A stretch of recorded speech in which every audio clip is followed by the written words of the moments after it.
Ladies and gentlemen, the bugle tip line has just received a call from none other than the fugitive known as Spiderman, fresh from his rampage in Queens.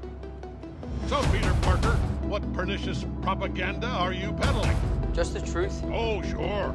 Truth is that this is all my fault. I accidentally brought those dangerous people here. Well, he admits it. And if those people are watching, just know that I really did try to help you. And I could have killed you at any given moment, but I didn't. Because my Aunt May taught me that everyone deserves a second chance. And that's why I'm here. Where is here, exactly? A place that represents second chances. The Statue of Liberty? Good God, folks! He's about to destroy another national landmark. The world, if you're watching, wish me luck. Your friendly neighborhood Spider-Man could really use something.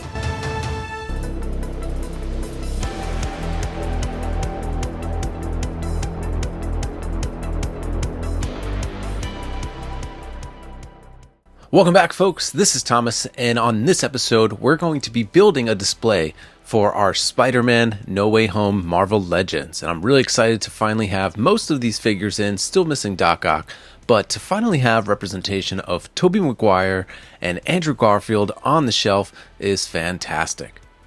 Now, the cool thing about being in this toy world is a lot of my friends who are not into toys anymore and are getting rid of their old childhood toys are asking me if I can do anything with their old collection. So I had a friend reach out and ask if I wanted this Statue of Liberty playset, and immediately I said yes. Now, if you wanted this playset, there's plenty on eBay, incomplete, but on this episode, I'm going to show you how to restore it and make a pretty comprehensive No Way Home Spider-Man display. So they're on eBay right now, a whole bunch that are missing parts, but that's okay. I'll show you how to fix it. And if you wanted to pick these up right now, they're pretty accessible. So go ahead and do that if that's something you're looking to do. So mainly this will be a repaint. There are some variations in the color of the real Statue of Liberty versus the one in the movie. But first we have to start pulling this thing apart. There's some pieces that are on it that I don't really need. So I think this contraption was there so that Magneto can steal Rogue's abilities in the movie. We don't need that. It had this pretty cool play feature where it looks like Magneto's bending the metal. Pretty sweet. But this thing's also pretty dirty, so I'm just going to give it a quick hose down, and then we'll go ahead and let it dry and get started. Now, if you are looking to find this product fairly cheap, it probably will be missing some pieces. Mine was missing about 4 of those crown pieces, but no worries. I'm just going to trace them out onto a piece of foam and then use my Proxxon hot wire cutter to cut out the shape.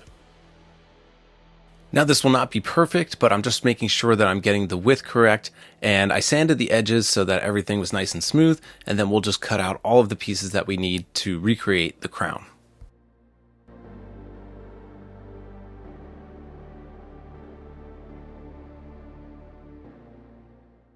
Now, I will be working with spray paint and foam, so just to give the foam a little bit of extra protection, I'm covering it with black paint and Mod Podge, and then I'll give it another coat of the color gray. So we're going to base coat the Statue of Liberty with a gray spray paint. This will give it a nice matte finish so that when I apply another color, it'll stick really well, and we'll make sure we do those crown pieces.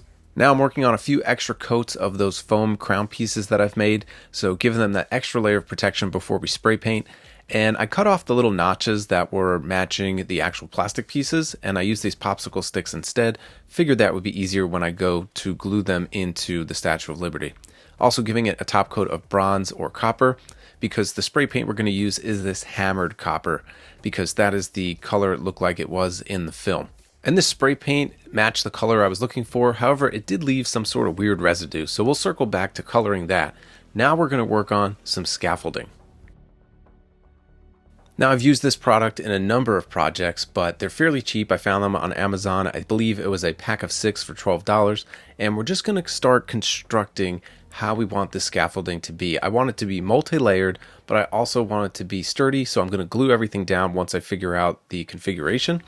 And then also I want it to be modular so that they don't have to stick to the base of the display. I can move them around for photos or whatever I'd like to do with them. So we'll go ahead and get these complete, and then we're going to spray paint them with a base coat of gray as well.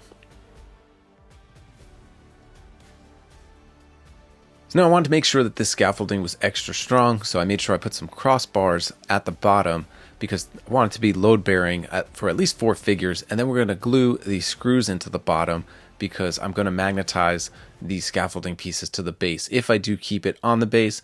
But then the great part about that is then I can take them off and move them around for photos. So that's where that modular part comes in. So I don't know if you could see, but you can sort of see that residue that spray paint left on. So I'm just going to glue all of the crown pieces on and then give this a full top coat of bronze paint.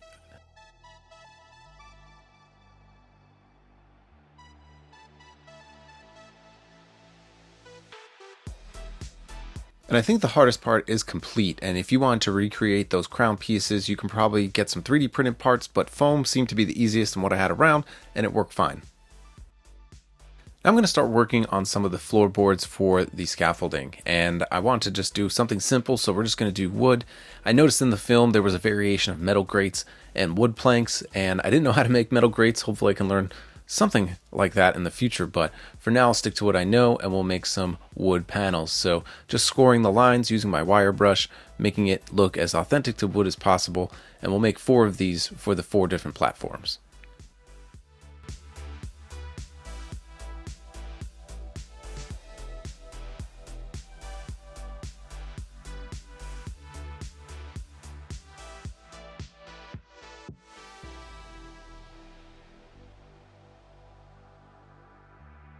And I'm going to coat these wood panels with black acrylic paint and Mod Podge, and while those are drying, I'm going to make a base for the display.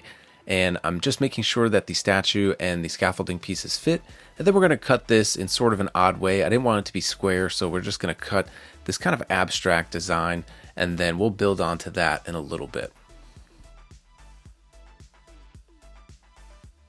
After I've traced out the design I want, I'm just going to use my Proxxon hot wire table to cut out a rough shape, and then I'm going to take some hand tools and rough up the edges a little bit.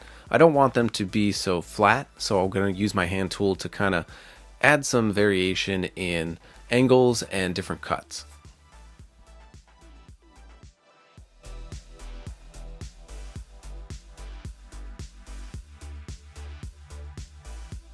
And what I'm going for this base piece is to try to capture the scene from the movie where Doctor Strange is trying to fix the spell. So you see that multiverse is colliding and it's splitting, and we're going to try to emulate that on the side of this platform piece. Now that the scaffolding pieces are dry from the spray paint, I'm just going to dry brush some silver paint and some blacks into it. I don't want to cover the whole piece with a complete coat, but I want to make sure that I'm adding that nickel brushing just so it gives a sense of realism. The wood paneling has dried from its base coat, and I'm going to dry brush some browns onto it soon, but just showing you what I've done to the statue, I took some bronze acrylic paint, gave it a whole base coat, and I like the way this looks better. So the hammered spray paint might not have worked. I might be able to use that somewhere else, but just plain acrylic worked fine. So I'm going to dry brush this brown into the wood paneling, not smothering it with the paint. I really want it to have that dark and gritty, dirty look. So we'll give it some dry brush, and then the scaffolding is done. And I wasn't quite sure how I was going to capture the multiverse splitting effect, but for now I'm just wanting to give the edges some highlights so that it's not completely black, and I'm using some metallic paints, metallic blues, metallic purples, and then this will be just kind of that base of color to help me understand what I'm going to do next with this.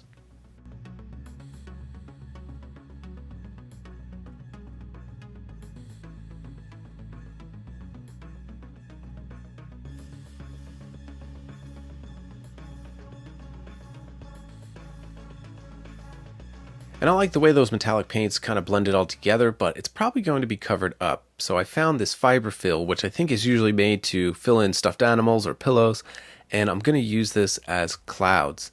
And I wasn't sure if I had the right material, but lo and behold, on the package it says for snow or cloudscapes, so this will work perfectly.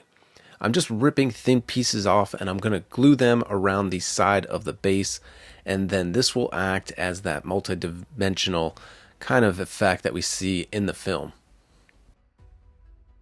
And my New Year's resolution for this year in terms of diorama building is to use my airbrush more. Now this was a Christmas gift from 2 years ago, and I've only used it about twice, so I'm going to be using this hopefully in a lot more projects, but this was a great application of this tool. I was able to mix in the purples and the blues, and it came out just exactly the way that I wanted it to. And now I'm going to work with something I haven't worked with since I was a kid. These shrink films, or shrinky dinks, whatever you call them. And I chose black because that seemed to match what the film had. And I'm just cutting some various sizes. You pop them in the oven for about 30 seconds at 350 degrees and they harden. So I'm just going to glue these panels all over the polyfill, and then hopefully that gives that multi-dimension cracking effect. And at first this was looking pretty weird to me, but when I put the LED strip behind it and turned the lights on, I think it came out pretty awesome.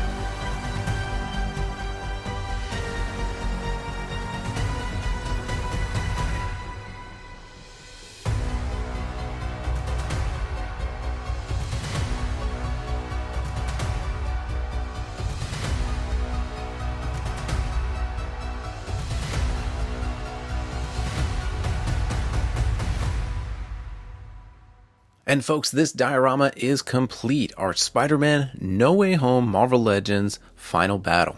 And as I mentioned before, this playset is fairly cheap, especially if it's missing some pieces. So hopefully in this episode, I've showed you how to restore it and create this awesome No Way Home display.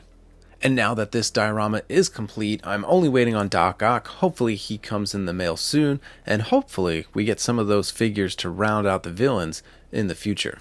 So stick around for more diorama projects, folks. I might even be doing a diorama challenge. I'd really love to kind of get the community involved, see what kind of work that you're all working on. So we'll probably be doing that within the next few weeks. And as always, folks, if you can help me out, hit like and subscribe. I'd really appreciate it. This has been a phenomenal year. I'm hoping to make 2024 even better, but we're going to be working on some more projects. But until then, we'll catch you next time.